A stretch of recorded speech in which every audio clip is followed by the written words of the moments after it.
Lettre aux Éphésiens. Éphésiens chapitre 1. Adresse et salutations. De la part de Paul, apôtre de Jésus-Christ, par la volonté de Dieu aux saints qui sont à Éphèse et qui sont fidèles en Jésus-Christ, que la grâce et la paix vous soient données de la part de Dieu notre Père et du Seigneur Jésus-Christ. Les merveilleuses bénédictions du salut en Christ. Béni soit le Dieu et Père de notre Seigneur Jésus-Christ qui nous a bénis de toute bénédiction spirituelle dans les lieux célestes en Christ. En lui, Dieu nous a choisis avant la création du monde pour que nous soyons saints et sans défaut devant lui dans son amour. Il nous a prédestinés à être ses enfants adoptifs par Jésus-Christ. C'est ce qu'il a voulu dans sa bienveillance pour que nous célébrions la gloire de sa grâce dont il nous a comblés dans le bien-aimé. En lui, par son sang, nous sommes rachetés, pardonnés de nos fautes. Conformément à la richesse de sa grâce, Dieu nous l'a accordé avec abondance en toute sagesse et intelligence. Il nous a fait connaître le mystère de sa volonté, conformément au projet bienveillant qu'il avait formé en Christ, pour le mettre à exécution lorsque le moment serait vraiment venu, à savoir de tout régner sous l'autorité du Messie, aussi bien ce qui est dans le ciel que ce qui est sur la terre. En lui, nous avons été désignés comme héritiers, ayant été prédestinés suivant le plan de celui qui met tout en œuvre conformément aux décisions de sa volonté, pour servir à célébrer sa gloire, nous qui avons par avance espéré dans le Messie. En lui, vous aussi, après avoir entendu la parole de la vérité, l'évangile qui vous sauve, en lui vous avez cru et vous avez été marqués de l'empreinte du Saint-Esprit qui avait été promis. Il est le garde de notre héritage en attendant la libération de ceux que Dieu s'est acquis pour célébrer sa gloire. Prière de Paul pour les Éphésiens. C'est pourquoi moi aussi, après avoir entendu parler de votre foi dans le Seigneur Jésus et de votre amour pour tous les saints, je ne cesse de dire toute ma reconnaissance pour vous lorsque je fais mention de vous dans mes prières.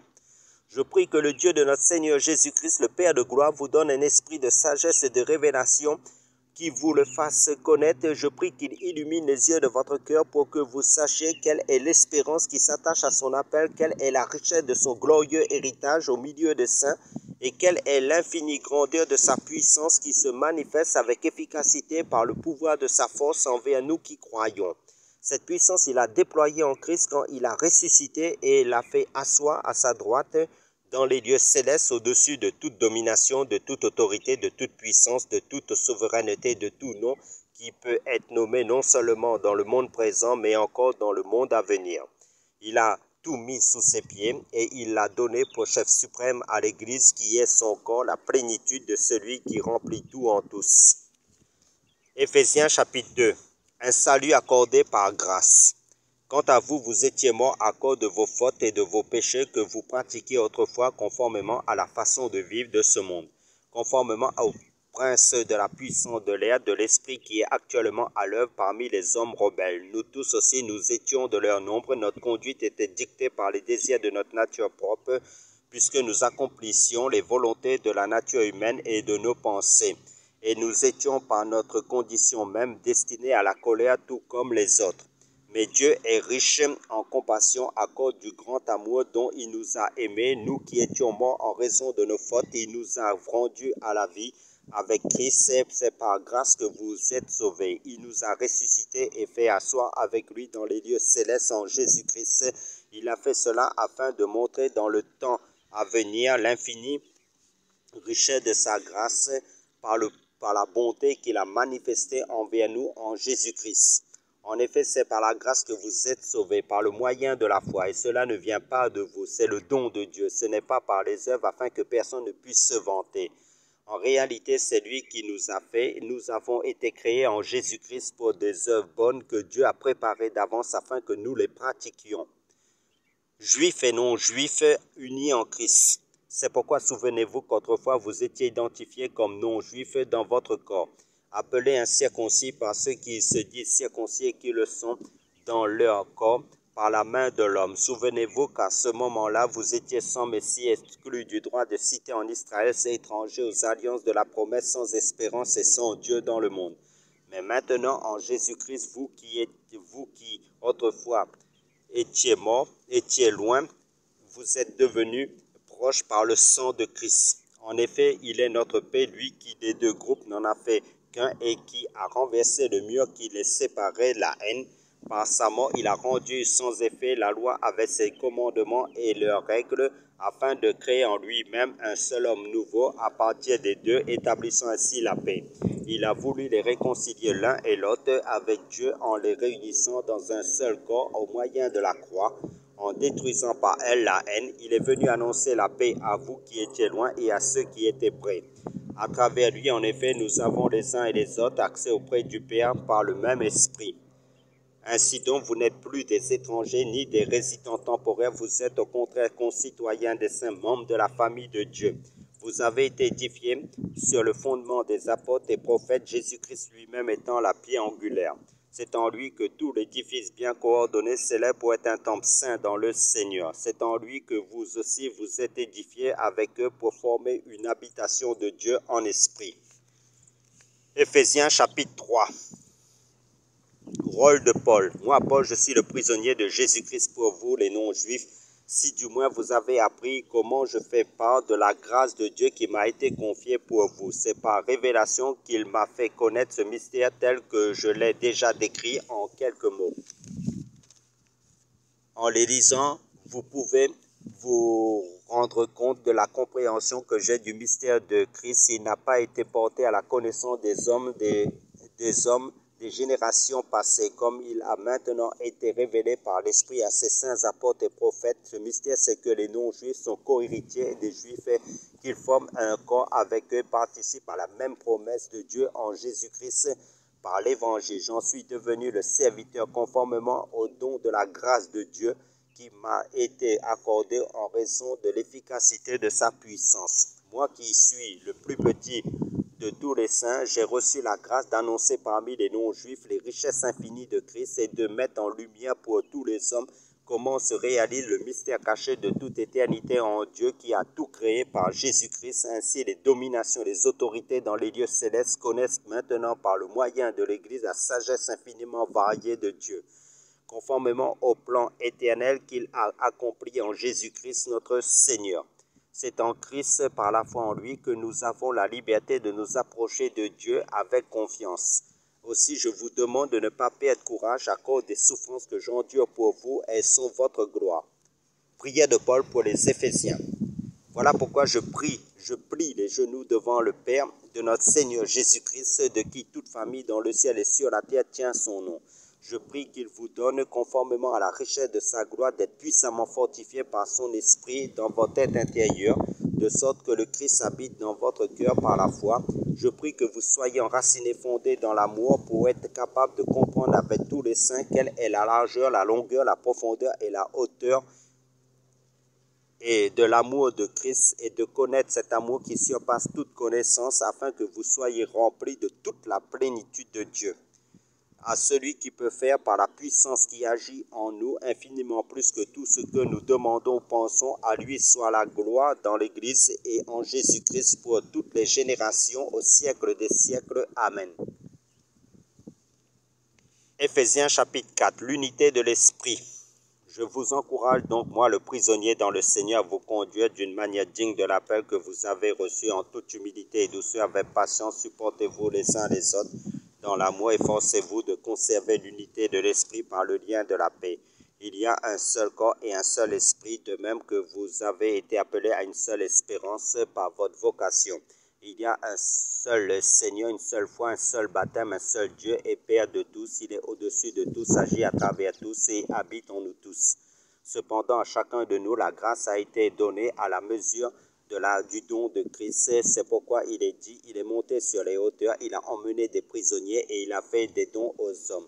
Or, que signifie il est monté, sinon qu'il est aussi d'abord descendu dans les régions les plus basses de la terre? Celui qui est descendu, c'est celui qui est monté au-dessus de tous les cieux, afin de remplir tout l'univers. C'est lui qui a donné les uns comme apôtres, les autres comme prophètes, les autres comme évangélistes, les autres comme bergers et enseignants. Il l'a fait pour former les saints aux tâches du service en vue de l'édification du corps de Christ, jusqu'à ce que nous parvenions tous à l'unité de la foi et de la connaissance du Fils de Dieu, à la maturité de l'adulte, à la mesure de la stature parfaite de Christ. Ainsi, nous ne serons plus de petits enfants, ballottés et emportés par tout vent de doctrine, par la ruse des hommes et leur habileté dans les manœuvres d'égarement. Mais en disant la vérité dans l'amour, nous grandirons à tout point de vue envers celui qui est la tête, Christ.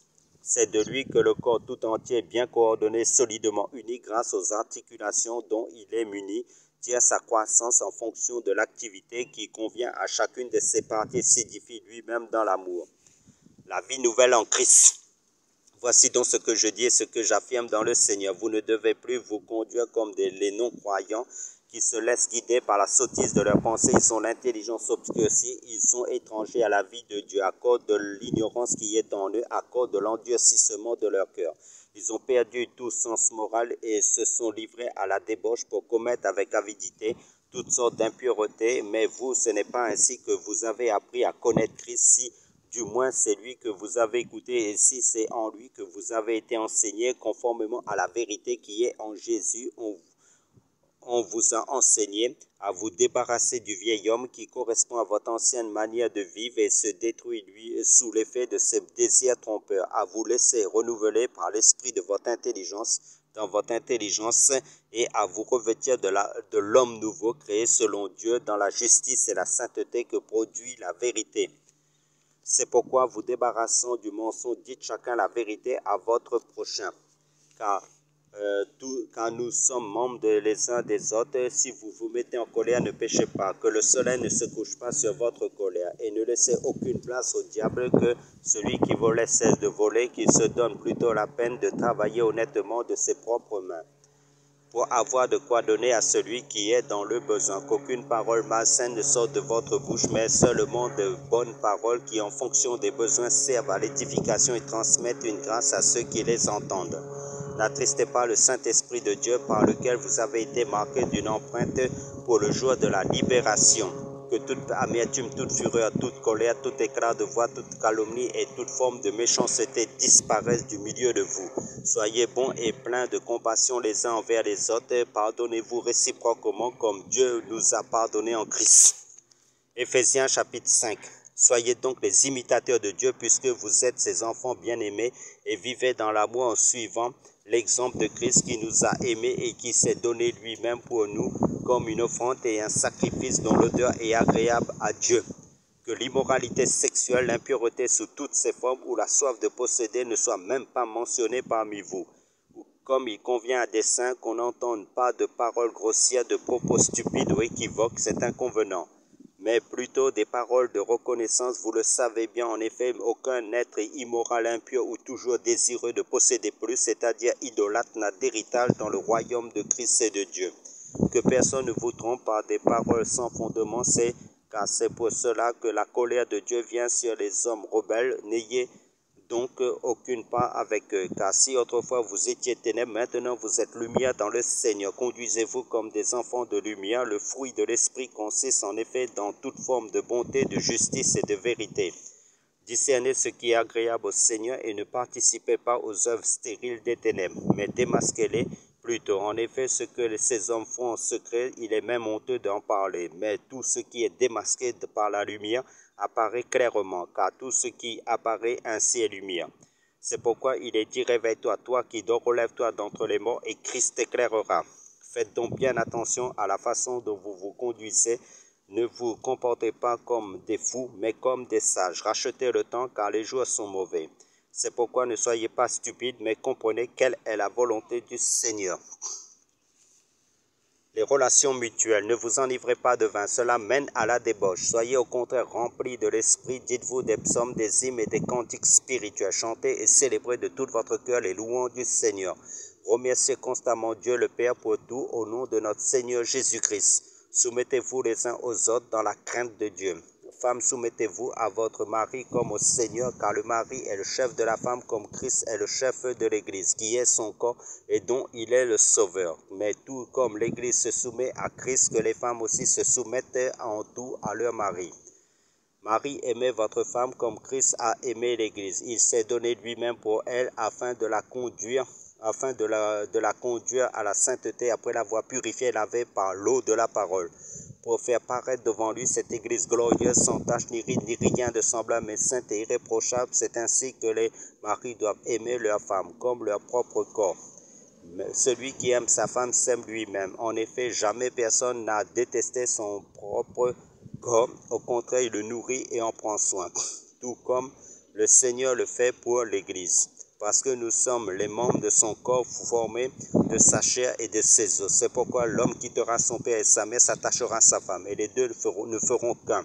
Ce mystère est grand et je dis cela par rapport à Christ et à l'Église. Du reste, que chacun de vous aime sa femme comme lui-même et que la femme respecte son mari. Éphésiens chapitre 6. Enfants, obéissez à vos parents dans le Seigneur, car cela est juste. Honore ton père et ta mère. C'est le premier commandement accompagné d'une promesse, afin que tu sois heureux et que tu vives longtemps sur la terre. Quant à vous, pères, n'irritez pas vos enfants, mais élevez-les en leur donnant une éducation et des avertissements qui viennent du Seigneur. Esclaves, obéissez à vos maîtres terrestres avec crainte et profond respect, avec sincérité de cœur comme à Christ. Ne le faites pas seulement sous leurs yeux, comme le feraient des êtres désireux de plaire aux hommes, mais obéissez comme des serviteurs de Christ qui font de tout leur cœur la volonté de Dieu. Servez-les avec bonne volonté, comme si vous serviez le Seigneur et non des hommes. Sachant que chacun esclave ou homme libre recevra du Seigneur le bien qu'il aura lui-même fait. Quant à vous, maîtres, agissez de même envers eux et abstenez-vous de menaces, sachant que leur maître, le vôtre, est dans le ciel et que devant lui il n'y a pas de favoritisme. L'armure du chrétien.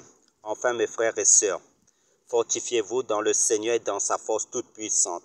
Revêtez-vous de toutes les armes de Dieu afin de pouvoir tenir ferme contre les manœuvres du diable. En effet, ce n'est pas contre l'homme que nous avons à lutter, mais contre les puissances, contre les autorités, contre les souverains de ce monde de ténèbres, contre les esprits du mal dans les lieux célestes. C'est pourquoi prenez toutes les armes de Dieu afin de pouvoir résister dans le jour mauvais et tenir ferme après avoir tout surmonté. Tenez donc ferme, ayez autour de votre taille la vérité en guise de ceinture, enfilez la cuirasse de la justice, mettez comme chaussure à vos pieds le zèle pour annoncer l'évangile de paix. Prenez en toutes circonstances ce bouclier de la foi avec lequel vous pourrez éteindre toutes les flèches enflammées du mal. Faites aussi bon accueil au casque du salut et à l'épée de l'esprit, c'est-à-dire la parole de Dieu. Faites en tout temps par l'esprit toutes sortes de prières, de supplications, veillez à cela avec une entière persévérance et en priant pour tous les saints. Priez pour moi afin que lorsque j'ouvre la bouche, la parole me soit donnée pour faire connaître avec assurance le mystère de l'évangile. C'est pour lui que je suis ambassadeur dans les chaînes. Priez que j'en parle avec assurance comme je dois le faire. Salutations. Afin que vous connaissiez vous aussi quelle est ma situation et ce que je fais, Tichik, le frère fut bien-aimé, qui est un fidèle serviteur dans le Seigneur, vous informera de tout. Je l'envoie exprès vers vous pour que vous ayez de nos nouvelles et pour qu'il réconforte votre cœur. Que la paix et l'amour avec la foi soient donnés aux frères et sœurs de la part de Dieu le Père et du Seigneur Jésus-Christ. Que la grâce soit avec tous ceux qui aiment notre Seigneur Jésus-Christ d'un amour que rien ne peut corrompre.